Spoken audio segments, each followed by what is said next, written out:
What's up, guys? Welcome back. Right, so today I was doing a live for the YouTube, which was a lock-in to learn video on timing chains on a Mark 5 GTI. And unfortunately for me today, things haven't gone to plan, and I'm going to show you why. So the camshaft adjuster on this is horrendously tight. So I decided, yep, it's a good idea. It does feel tight. Let me get the hammer and the impact driver out, give it a smack, see if we can do anything, make any progress. That done absolutely nothing. And I knew it felt tight, so I removed the battery. I thought, right, the battery's out, I'll get a bit more pressure on it and I can give it a good yank. And this is what happened. So that's what happened, guys. My tool absolutely obliterated itself. Normally I've got two. Normally I've got a spare in a drawer, which unfortunately on this occasion I don't. So we have no spare. Normally I have a spare sat down here somewhere, but I don't have it. So I'm gonna have to order 2 or 3 of them and replace it, basically. That's what the tool looks like, or looked like. So I'm gonna get an order in from TPS on Monday. And once the new tool or tools arrive, we're gonna go to town on this. And hopefully it doesn't require the exhaust camshaft to be removed, because then it's timing belt and coolant pump time. Which, to be fair, this car is leaking quite a lot of oil anyway. So I'm gonna show you guys. We've got a lot of oil leaking from, it's probably the camshaft bung on this end that it's leaking from, or the camshaft seal on that side that sits behind the upper pulley for the timing belt. But this car has got a shed load of oil on the bottom of the engine. We did initially think it might be valve cover gasket. He's also had vacuum pump seals that are pretty bad, so you can see some of these bits are covered in oil residue and stuff, but it is what it is. I'm gonna have to crack on with this on another day and see how we get on. So big up my guy Harrison from down the road. It's my guy from day one. Look, so this is the tool. That's what's left of the tool. Demolished. Harrison had 2 spares, so I'm gonna give it a go. If I snap both of these, I'm upset, because I'll be buying 5. I'll be buying 5 of these tools, enough so that I've got some spare and enough to replace the ones of his that I've broken. So what I'm gonna do, we're gonna get the big guns on it. We're gonna put the impact gun on this. Hopefully it gives it enough of a shock to crack it loose. It has worked in the past where I've had ones that have snapped the tools, so these guns didn't work. Know what I mean? These guns didn't work, so we'll get the impact gun on there and try and get her sorted. Know what I mean?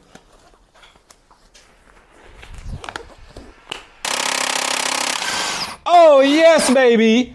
That's what I'm talking about, baby! That's what I'm talking about! Goddamn! Very good, very nice! I mean, don't get me wrong, that was tight. I had to hold that on there for a minute still, but we got it off, so I can continue with this timing chain job. Lovely. Goddamn. When Harrison comes back up, I'm going to tell him I snapped both of his tools and see his reaction. He probably will be like, oh, okay, never mind. But yeah. He will. He won't even be fussed. Yeah, he won't be fussed. He'll be like, oh, it's typical golf things.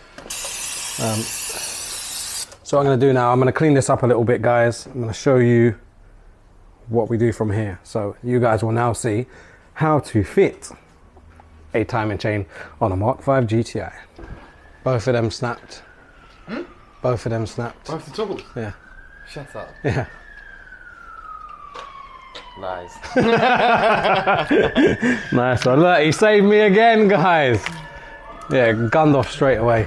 Oh, sick. I don't like gunning them though. But I get it, like it was a bit of, it needs the impact to crack loose. But yeah, cool beans. That is that, done and dusted. So I was just saying, now I'm gonna count the links from point to point from where I've marked on the camshaft adjuster and the camshaft itself, and then I can put the tensioner on, chain back on, all of the bits and bobs, bang. So yet again, as you guys can see, unfortunately when dealing with cars, things don't always go to plan. It can be very, very irritating, time consuming, and cause major setbacks at times. The most important thing that you guys need to remember before removing a cam belt or a timing chain, always mark your locations first. This will allow you to put the chain back in the correct place when needed later on. So after you've replaced the tensioner, you put the chain back in place and you count the links like I said. So if you marked, let's say for instance, exhaust cam and inlet cam both at 12 o'clock, you will put the links exactly where they need to be. You can use an 18mm spanner on the camshaft. There are little C grooves or D grooves. You can use the spanner on that and give a slight turn to get the chain to sit where you need it to sit. Once that's done, 7 bolts, put the casing back on. Then you can start with the valve cover casing, the high pressure fuel pump, and all the rest of the little bits that you have already removed. So it's just a case of reversing the steps. The main important thing is getting your chain exactly where it needs to be. Okay, it's been a while since you've had any updates on the Golf. As you can see, it's up on the ramp and I'm still having issues. It's been a while. I've kind of come to a bit of a stop on it. At the moment, I think we've come through with a little breakthrough. Haldex control unit. So yes, I did replace the Haldex clutch pump because it was saying that that was faulty or it was not connected. We checked that there was, basically, we think the Haldex module is at fault. So this Haldex module, I believe is Gen 2. I managed to contact the guy who I got the boot floor from on the Golf, and I said, look, I need a big favor. I just need to come and grab this module and try and plug it into the car and see if it works. If it does, I'll give you the money. Unfortunately, it's slightly different to the one that I need. However, we have plugged this in and a lot of the faults that were present on the all-wheel drive module are no longer present. The only ones we've got is Haldex clutch pump open circuit, which yes, okay, I kind of get it. And the mistake I managed to make here was I completely forgot to plug in the Haldex control pump. It is mind-numbing, to be honest. It is really mind-numbing. So yeah, I'm at a point now where I found someone on eBay. I'll show you guys. Or Ben found someone on eBay. So I'm trying to get hold of contact details for him. That's the seller. He's based in South Croydon. JSB Projects. And at the top of the list, he's got a Haldex control unit there. I mean, nothing's to say that this isn't faulty as well, but who knows? It's worth a gamble in my eyes. I've popped him over a message and hopefully he replies shortly and I can go and collect it and maybe be in a better situation. So that's where we're at now. I've been scratching my head for so long. Is it something I've done? Is it something to do with the wiring? X, Y, Z, I don't know. But Demario is making absolute rapid progress. Obviously, I can't spend every single day on the Golf because I've got to go to work and I've got other stuff to do and I've got family. But Demario is doing some crazy bits over on Salvage Nation. So yeah, I'm kind of hoping this guy gets back to me and we can at least make a little bit more progress on the Golf. That would be nice. I just need this done. I just need it done so we can make some progress and get ready for SantaPod. Oh yes. Let me show you this, guys, right? So we got hold of Jordan. It turns out that I knew the guy from eBay. He came to me a little while back for some work on his car. Now he's breaking TFSI, so well done to you, Jordan. You're the man and you've helped me out big time. So let me show you guys this, yeah? We have now got spinning wheels again and they gain speed.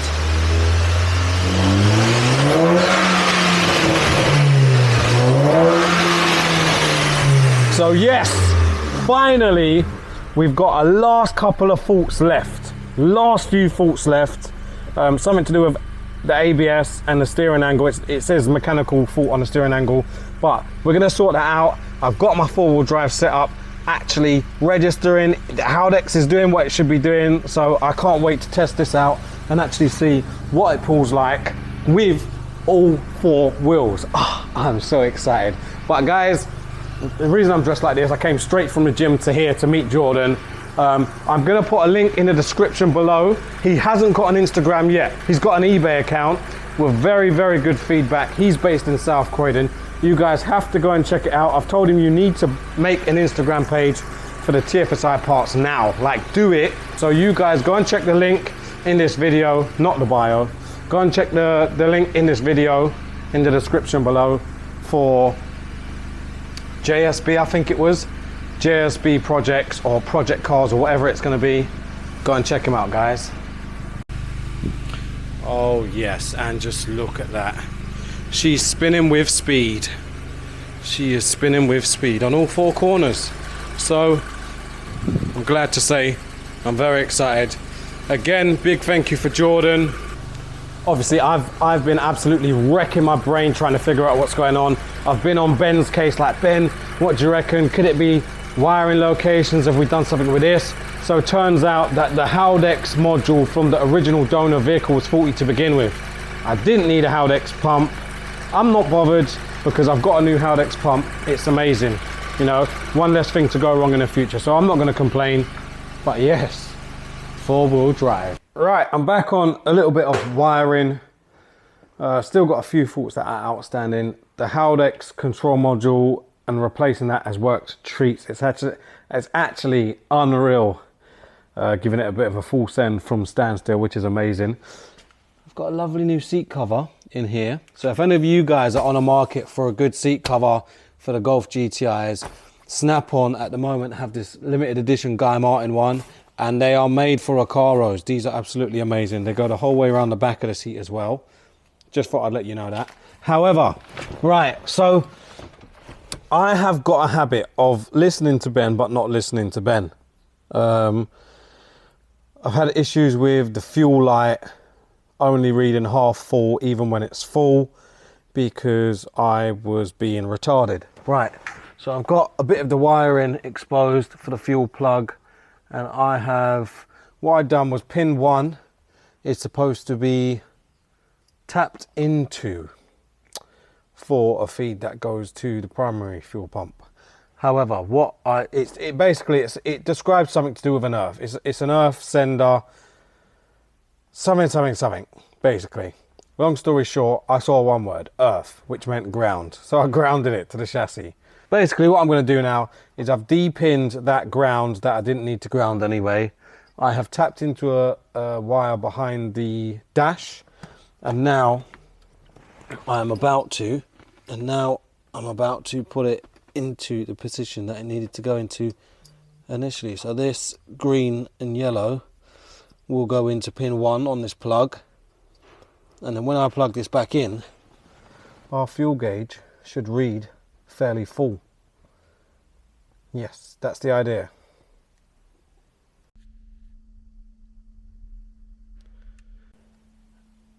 And that didn't do anything.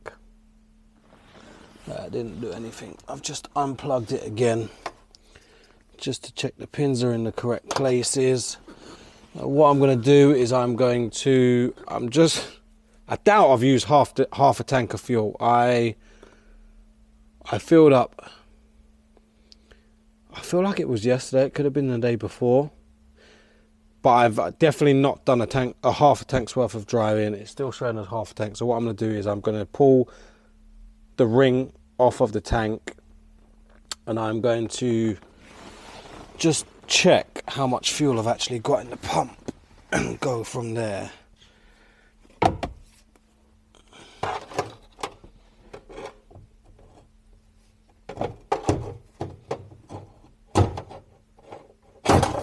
Oh, look at that. Skills that pay the bills, boy. Skills that pay the bills, boy. Right, so let me pull this out of the way. Get that ring moved. I'm hoping, well, part of me is hoping I have used half a tank, part of me is not. And we shall see. No, that is brimmed. Don't know if you guys can see that, but that is fully brimmed. Right. What is going on, man? Right, so that's not the issue. Let's continue from there. What's going on? Get that back in place and give that a knock round.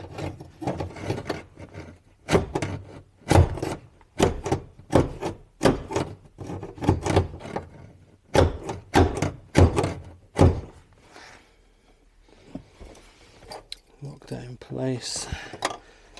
I wonder if it's just a loose connection or something.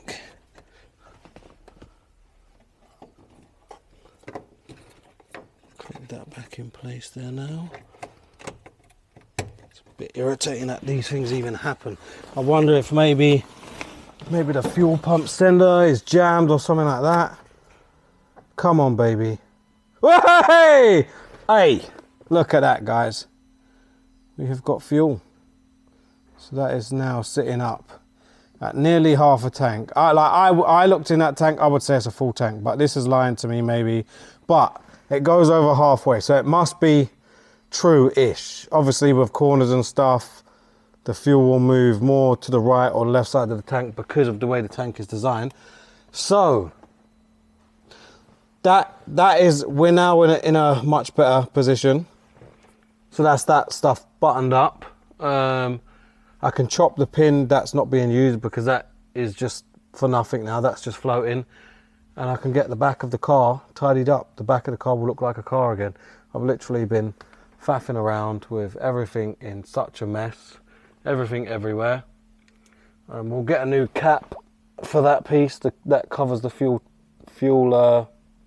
service, you know, that hole there. We'll get a new one of them.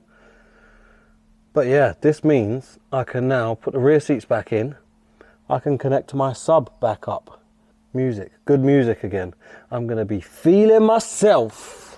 I'm gonna be feeling myself. So we've got fuel, that's another thing ticked off the list. We've got the fuel gauge working. Jeez.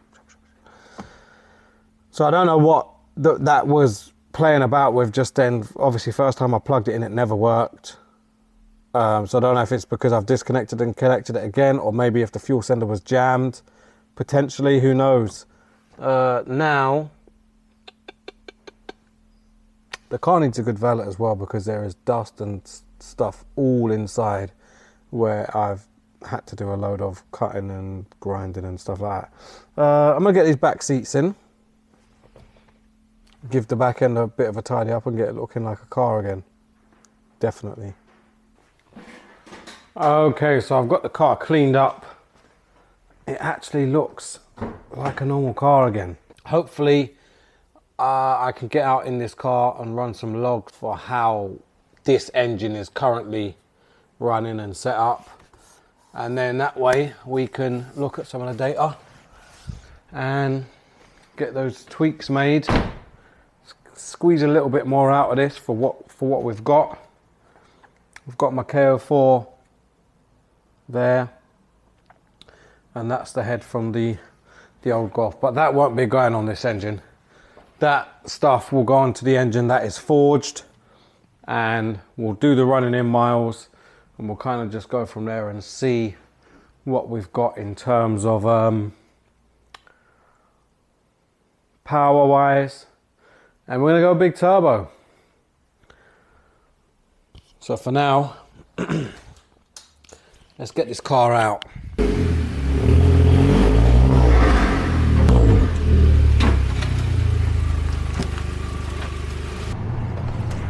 Okay, so I was about to head to the gym and I realized my phone battery was on a very low percentage, so I thought I'll put it in the car. Let me go and run these logs now, and then once I've done logging the car, my battery will have a bit of life, and then I can go to the gym. For the second time today, might I add, I'm trying to get this belly in order. We'll get these logs sent over, get them analysed, get the map tweaked, and then get the most out of this for what we've got at the moment. Obviously, once the engine is built, the KO4 turbo will go onto the engine. That is also only temporary. But yeah, the KO4 will go onto the engine. I'll do the running in miles on the engine, and then we'll look at what setup and what spec we're going to go with from there.